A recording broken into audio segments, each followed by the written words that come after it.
The scent of boiled oil and ozone wafted through the vaulted hall, where chandeliers of bioluminescent coral glowed a sickly green over 1,000 silent bidders.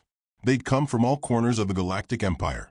Ambassadors, collectors, monarchs, and generals, each cloaked in silk or scaled armor, each nestled in their custom aquatic, molten glass, or breathable vapor booths.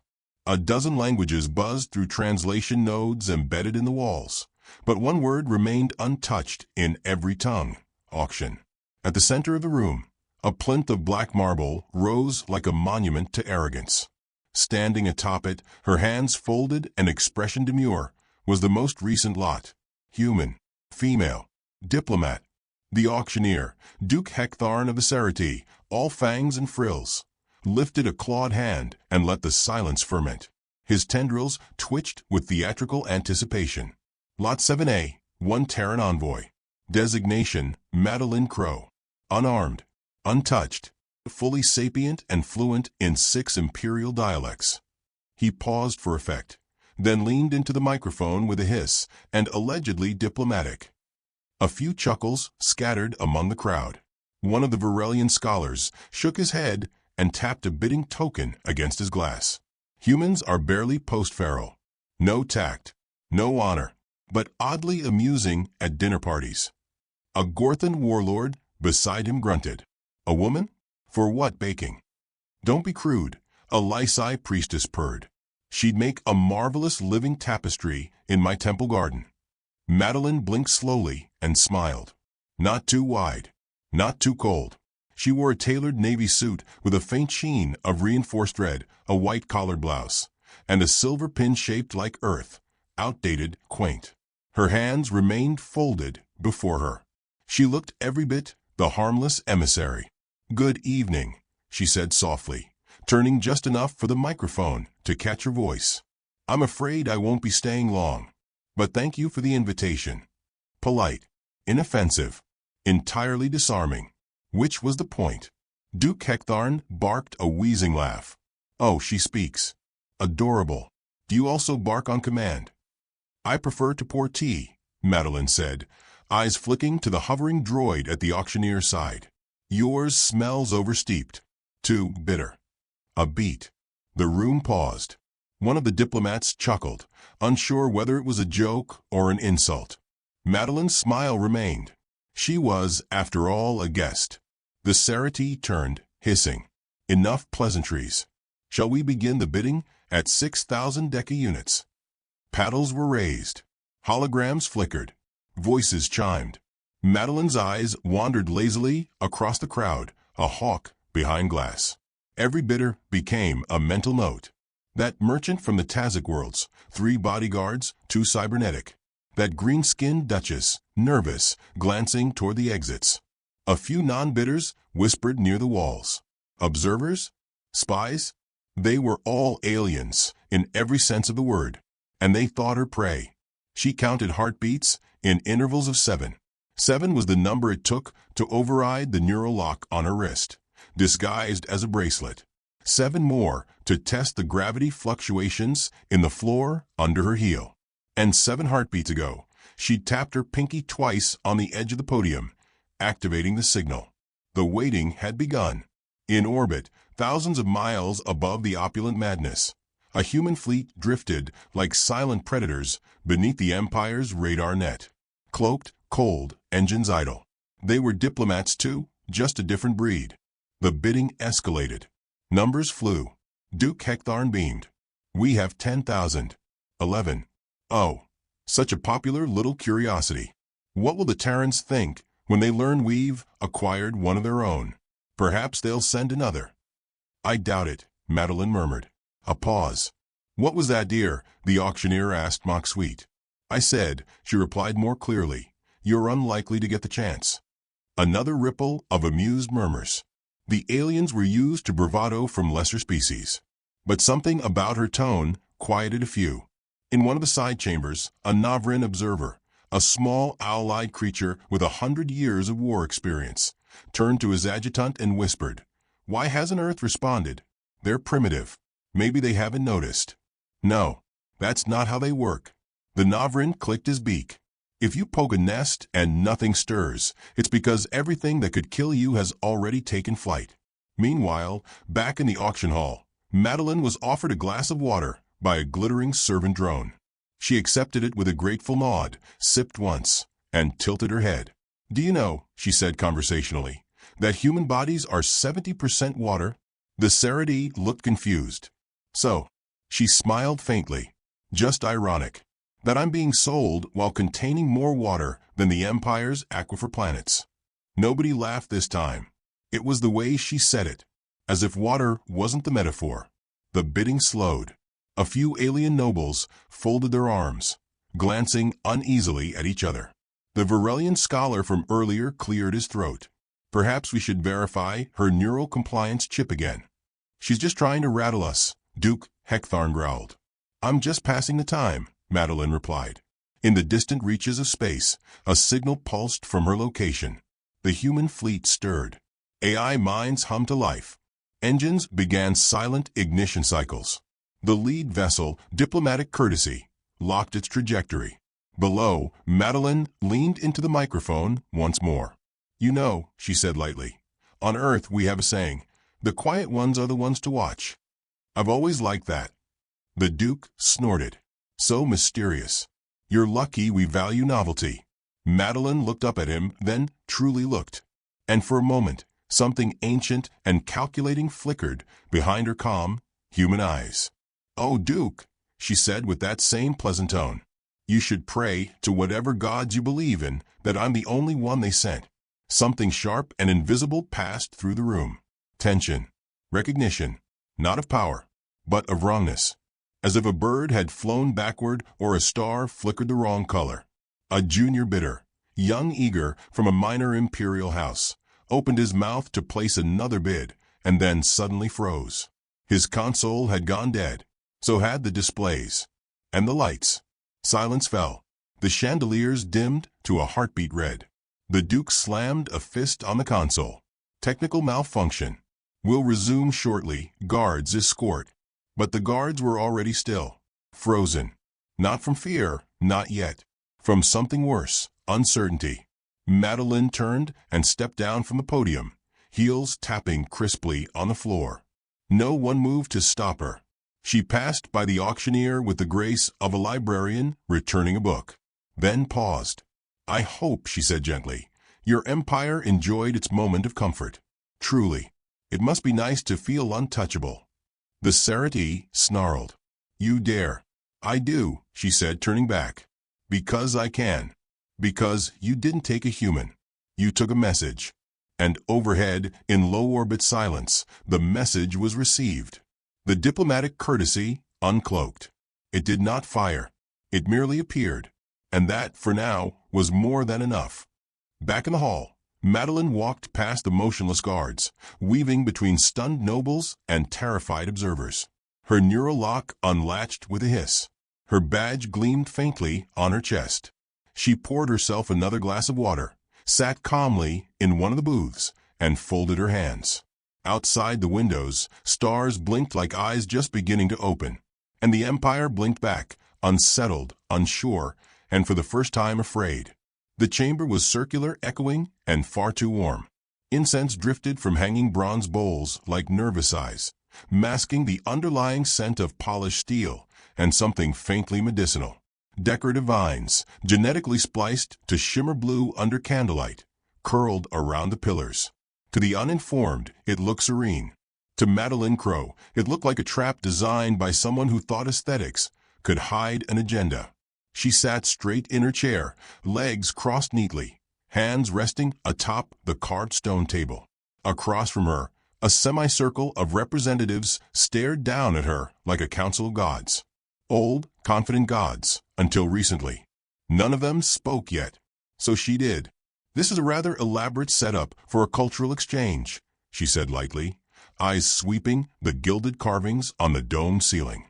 "Are the vines real, or just simulated for mood?"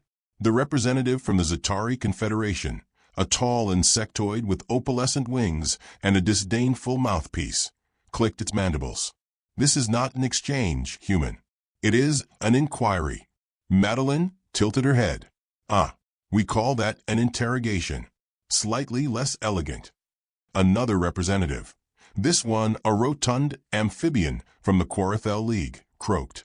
You were not harmed in the auction. No aggression was shown. You were afforded respectful treatment. Oh yes, Madeline nodded. Auctioned with silk restraints instead of chains. How very modern of you. The amphibian shifted, color flashing uneasily across its neck folds. The Zutari looked ready to argue, but a soft tone interrupted them, a single chime. The imperial door hissed open. He entered like fog, slow, silent, and somehow already in the room before the threshold was crossed. He wore the ceremonial crest of the Empire's Internal Intelligence Division, but the robe was faded, the hem frayed. He looked harmless. And old. Madeline knew better. High Inquisitor Varn stepped forward and gave a low nod. Envoy Crow. She rose gracefully. High Inquisitor. They regarded each other for 2 heartbeats. You are aware, of course, Varn said gently, that entering Imperial territory as a human diplomat carries expectations, including obedience. Obedience is such a flexible word, Madeline replied. On Earth, it usually comes up around dogs. Someone in the council coughed. A stifled laugh, quickly swallowed. Varn did not blink. We wish to understand your purpose. You had no diplomatic assignment scheduled. You arrived quietly, without a delegation. Madeline's smile was faint but steady. Perhaps I was invited. By whom? Oh, you know. She made a vague gesture. Fate. Folly. A few overconfident collectors. I came to see how far the Empire would go. And you did not disappoint. Another chime. This time from the wall. A projection shimmered into place. Grainy footage. Surveillance. It showed her entering the Empire space. Alone.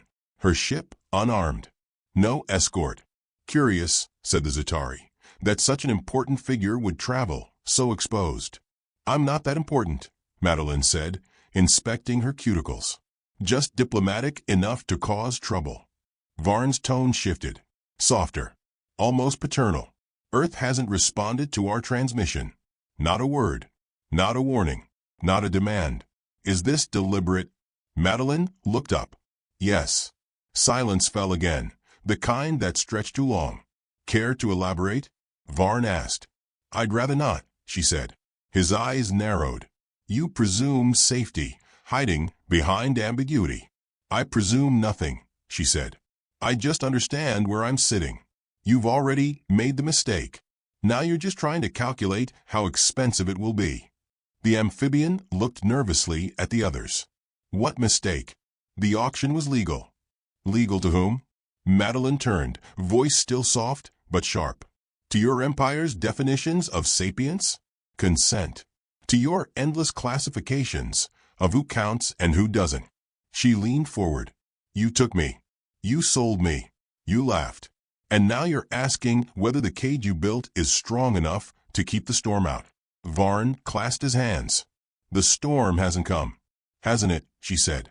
Perhaps you're just not listening carefully enough. Across the stars, in void dark corridors of human dreadnoughts, war algorithms whispered to each other. The ships waited. They always did. Long before the auction, they had been moving into position, not to retaliate, to teach. Back in the chamber, Varn straightened. What does Earth want? Not to be trifled with, she said. But I think we're past that point. The amphibian swallowed visibly. You humans always claim you seek peace, yet your history is bloody, Madeline finished. Yes, we've made art of it. But don't confuse regret with weakness. The door opened again. This time, a servant, a glittering mechanical orb, floated in and offered a silver tray of tea. Madeline accepted it without looking, poured herself a cup, and held it delicately. This is my culture, she said. You auctioned it. Now you're sipping the consequences.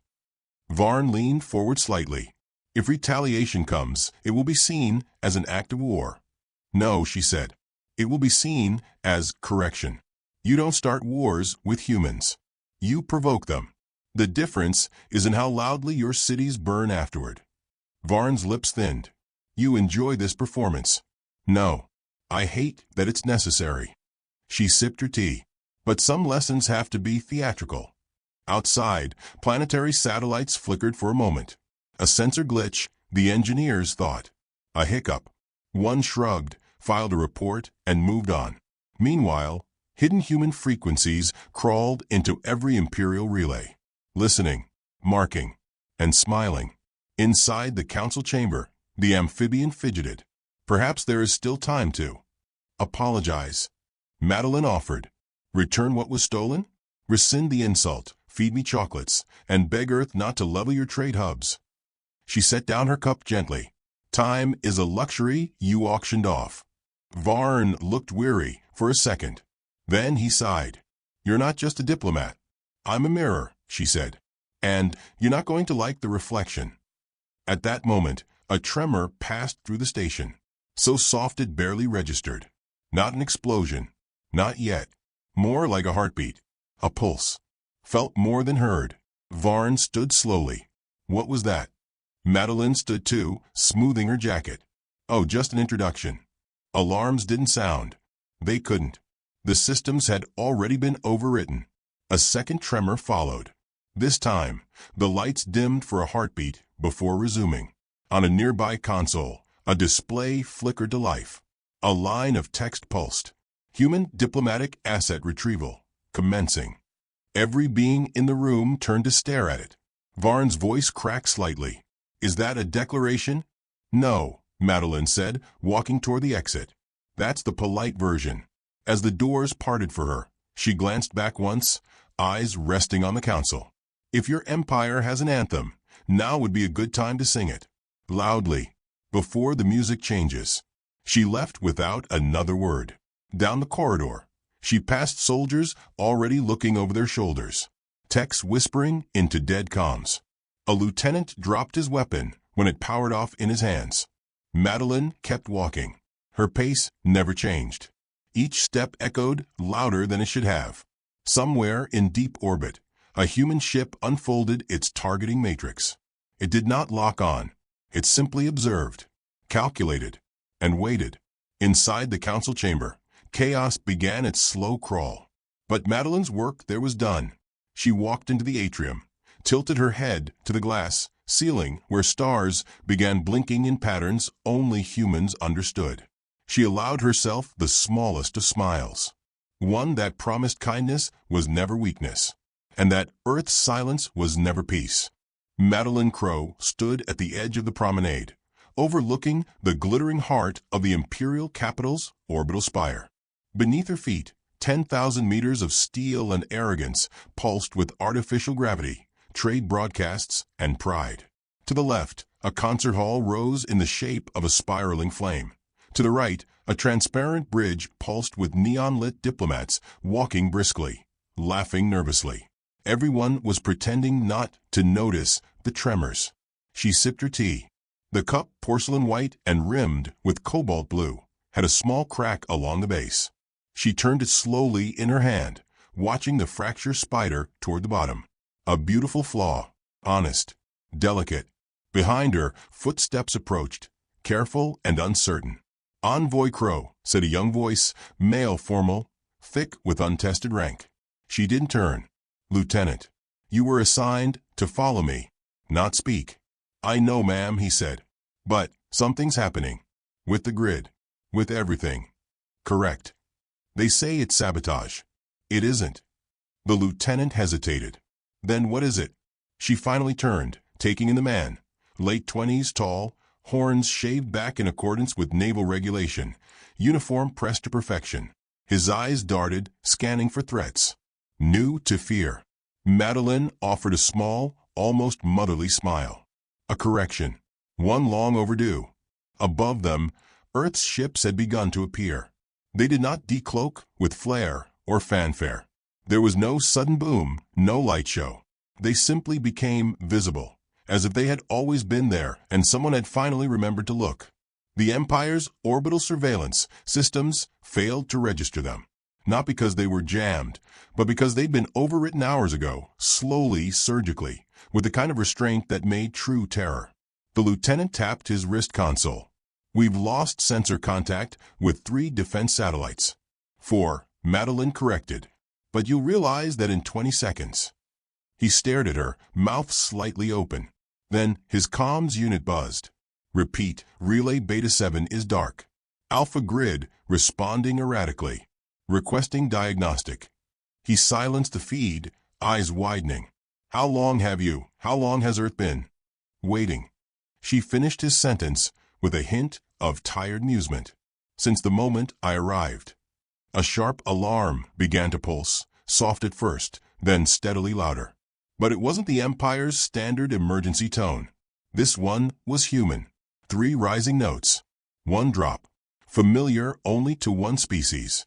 Madeline inhaled deeply. It's begun. She turned and walked, slow and calm, heels clicking against the smooth alloy floor.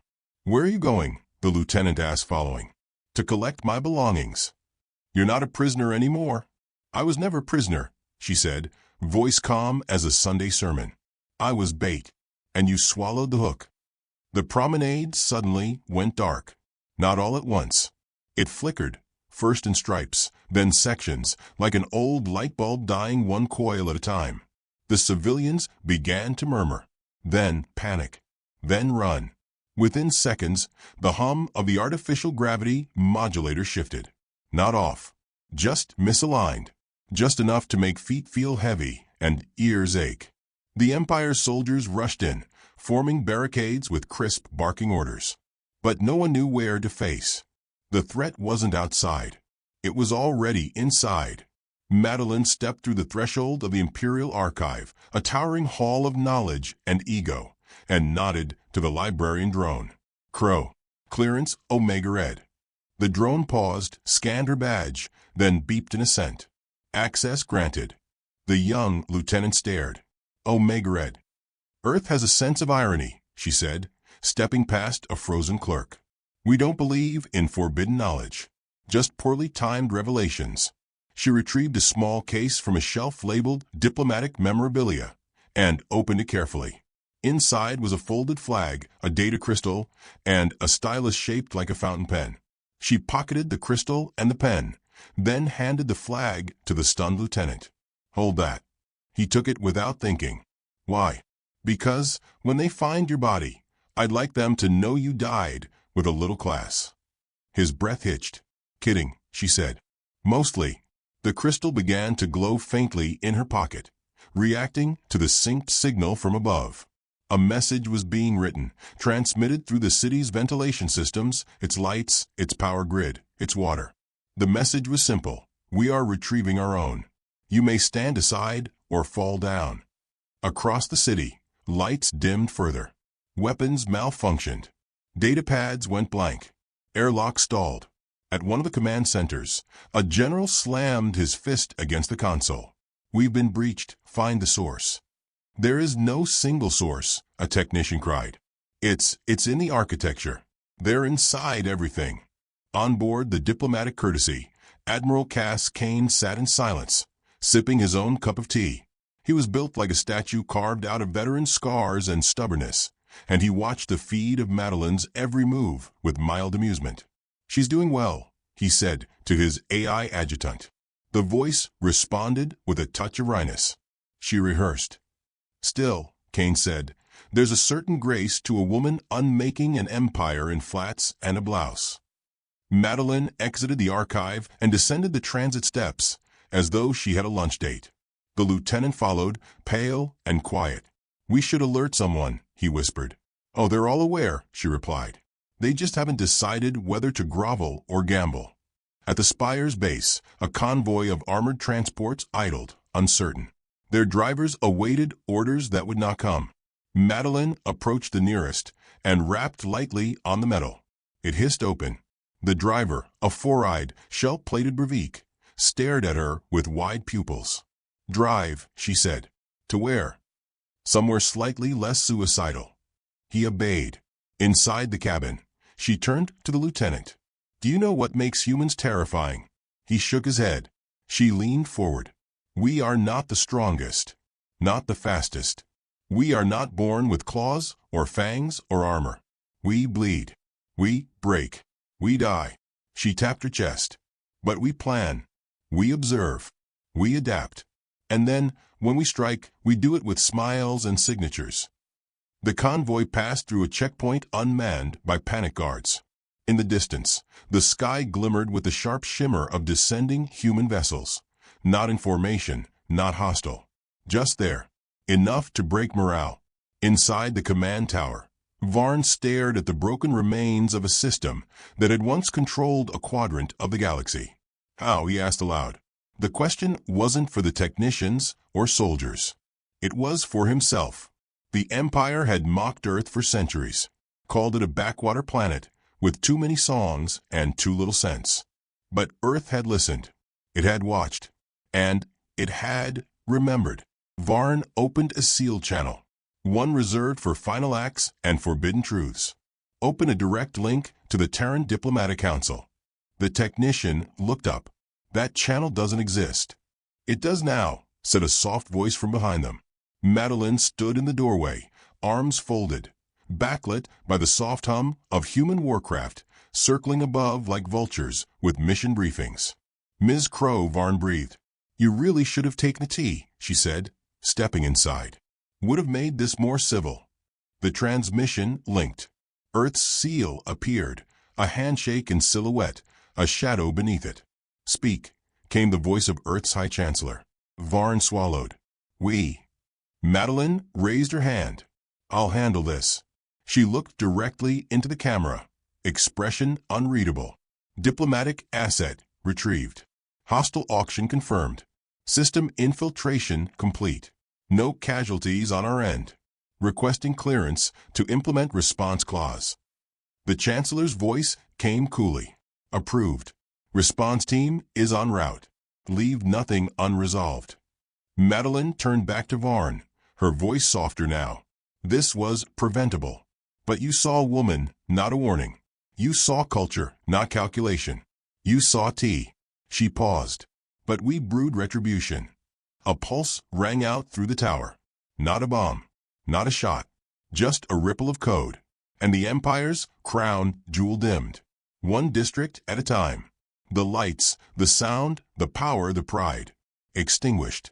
Madeline turned and walked out of the room. She didn't slam the door. She didn't need to. The command throne of the Galactic Empire sat silent beneath a dome of darkened stars. Normally, this room buzzed, orders delivered, planets named, consequences debated. But now, the only sound was the distant thrum of power systems winding down. The hum of a dying empire. Emperor Corvex stood alone, his robes draped in the heavy silence of endings. He was older than he looked, held together by cybernetics, pride, and protocol.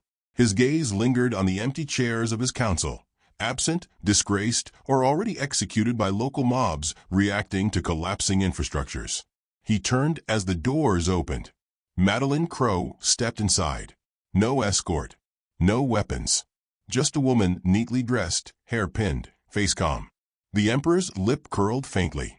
I expected someone taller. And I expected someone smarter, she replied, stepping forward without invitation. Yet here we are. The marble floor reflected their steps, his hesitant, hers deliberate. Corvex didn't offer a seat. She didn't need one. You've come to negotiate? He asked, voice graveled with exhaustion. No, she said, eyes locked on his. That time passed the moment you approved the auction. He looked her over, then nodded toward the dark view of space. A dozen human ships now circled the station like wolves in formation.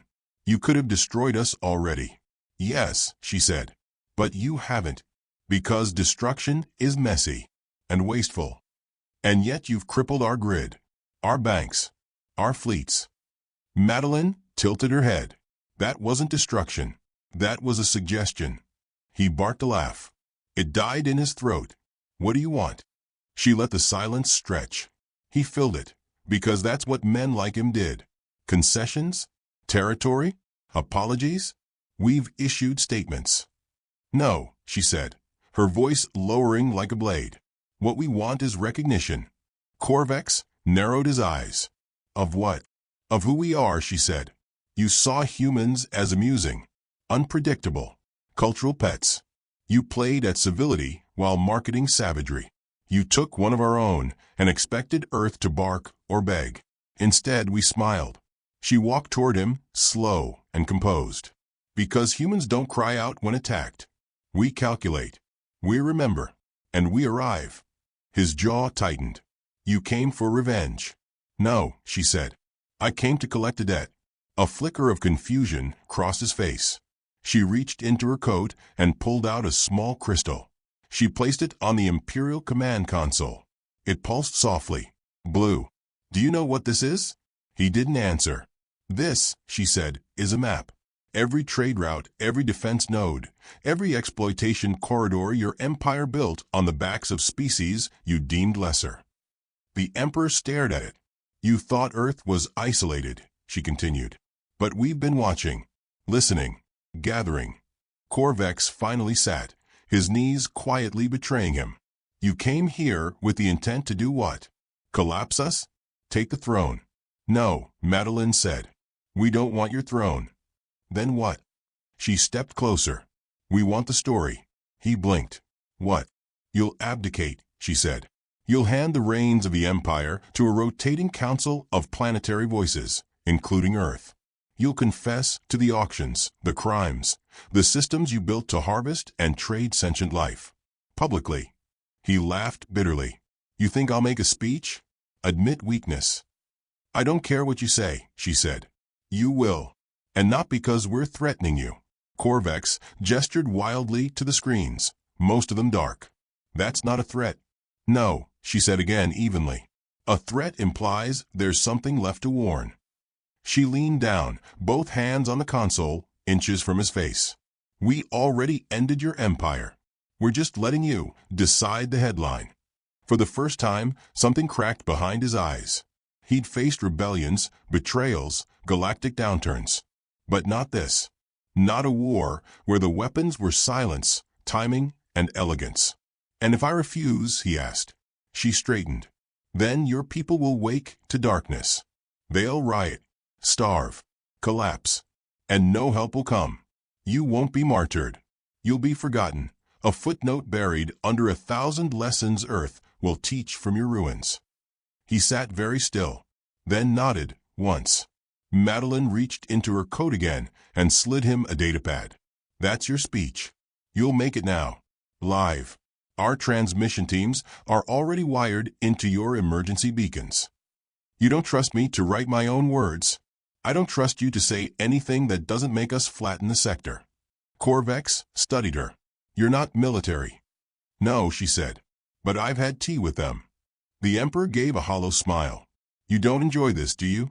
She looked out at the stars. I enjoy that Earth no longer whispers. He activated the console. The crystal lit. A broadcast began Imperial-wide, overriding all other feeds. Madeline stepped aside, and Corvex began.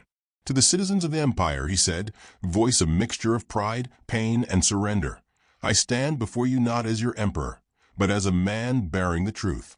The Galactic Empire has committed crimes against Earth, against its citizens, and against its diplomats. We have underestimated humanity, its resolve, its memory, its mercy. He paused, visibly choking back emotion. We auctioned one of their own. For that, they have brought justice. The signal flared. Madeline watched it ripple across 100 systems. The message was clear. The age of Imperial immunity was over. Corvex ended with a sentence scripted by Earth's council. We yield to balance, to memory, and to the hands that brewed vengeance into every cup of peace. The signal cut. Madeline turned. It's done, he whispered. She looked at him with a strange gentleness. No, it started. As she walked away, the control tower began to hum. Above, the diplomatic courtesy and its fleet activated slow propulsion not to attack, but to leave. Proof enough that Earth had never wanted territory, only to be heard. In the passage outside, the lieutenant stood waiting. He handed her back the flag she had once entrusted him. I watched, he said quietly. All of it. Madeline took the flag, folded it once more. Then, remember it. Not as fear, but as respect finally earned. Ships lifted into the dark, like prayers. Not thunderous, but dignified. In orbit, alien diplomats across systems repeated her name. In classrooms, human children would one day learn it alongside Newton, Sun Tzu, and Lincoln. The empire did not fall in fire. It fell to a woman with tea and patience. And no one ever built an auction again.